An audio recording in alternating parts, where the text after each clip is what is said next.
আজকে আমার গীতা পাঠের সেকেন্ড অধ্যায়ে সাংখ্যযোগের যে শ্লোকটি পড়ব সেটি হলো 65। প্রসাদে সর্বদুঃখানাং হানিরস্য পজায়তে প্রসন্ন চেতস্য হাসু বুদ্ধি পর্যবতিষ্ঠতে।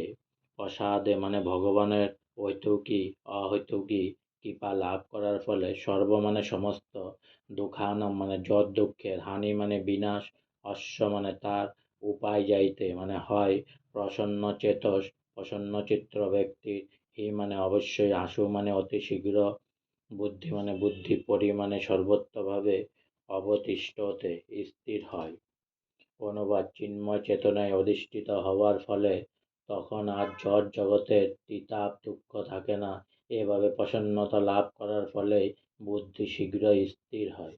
আজকে আমার গীতা পাঠের সেকেন্ড অধ্যায়ের সাংখ্যযোগের 65 নম্বর শ্লোক এখানেই সমাপ্ত হলো। তাই অনেক অনেক সাবস্ক্রাইব করুন, অনেক অনেক লাইক করুন আমার চ্যানেলটি, আর সঙ্গে অনেক অনেক সুস্থ থাকুন, অনেক অনেক সুস্থ থাকুন, ভালো থাকুন, সবে আনন্দ করুন। হরে কৃষ্ণ।